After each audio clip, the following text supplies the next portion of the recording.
আসসালামু আলাইকুম। চলুন দেখে নেওয়া যাক বাংলাদেশের অন্যতম আরেকটি বাইক, তা হচ্ছে হোন্ডার হর্নেট। এটা আসলে যে ধরনের বাইক, সে ধরনের বাইক সম্পর্কে আপনাদের বলার কিছুই নাই।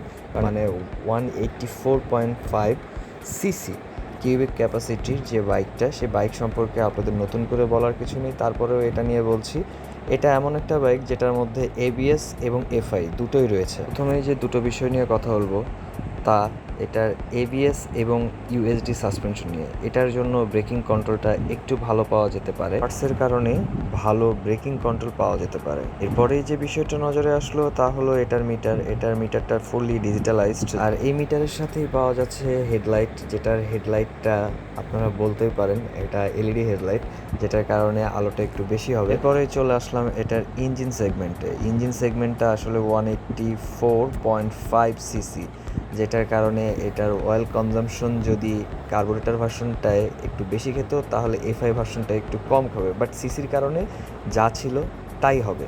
এরপরেই যেটা যাব সেটা হলো এটার চেন এবং স্পকেট যেটা রয়েছে, এটা মোটামুটি ভালো মোটা এবং রাবারের চেন স্পকেট দেওয়া হয়েছে, যার জন্য এটার ভালো স্পিড পাওয়া যেতে পারে। ব্রেকিং নিয়ে যেটা বলবো, এটা যেহেতু ডুয়েল ডিক্সের, সেহেতু এটার ব্রেকিং কন্ট্রোলটা ভালোই হবে। এটার জন্য ব্রেক সম্পর্কে আইডিয়া থাকতে হবে এবং ব্রেকিং কন্ট্রোলটা জানতে হবে। এবিএস ছাড়া বাইকগুলোতে যে কারণে ব্রেক ধরলে চাকাটা স্কিড করে, এবিএসওয়ালা বাইকগুলোতে আসলে এই স্কিডিংটা করে না, যার কারণে দেখা যাচ্ছে যে অনেক অ্যাক্সিডেন্ট থেকে বেঁচে যাওয়া যায়। আর এটার কালার যেটা ব্ল্যাক কালারেরটাই চলে আসলাম, এটার 3টা কালার আসছে, ব্ল্যাক, ব্লু অ্যান্ড রেড।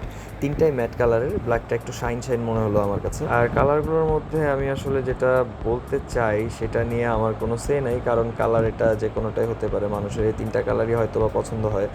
আর তার মধ্যে আমার কাছে মনে হয়েছে যে এই 3টা কালার ছাড়া আসলে বাংলাদেশের মধ্যে আর কিছু থাকার কথাও না। বরাবরের মতোই যেটা বলা, এফআই বাইকগুলোতে কিকার দেয় না, এটা কেন দেয় না সেটা আমার জানা নাই। আসলে অনেকে বলে যে এটাতে ব্যাটারিতে চার্জ থাকতে হয়, যে কারণে কিকার দেওয়া হয় না। নতুন কোনো প্রযুক্তি আসলে হয়তো বা পরবর্তীতে দেওয়া হলেও হতে পারে। এই বাইকটার দুটোই মোটা চাকা, আর কমতি বলতে আসলে অনেক কিছু বললে বলা যায়, কিন্তু এখন বলবো না, পরবর্তীতে আপনারাই বলবেন। যে জিনিসটা সেটা হলো রেডিয়েটর।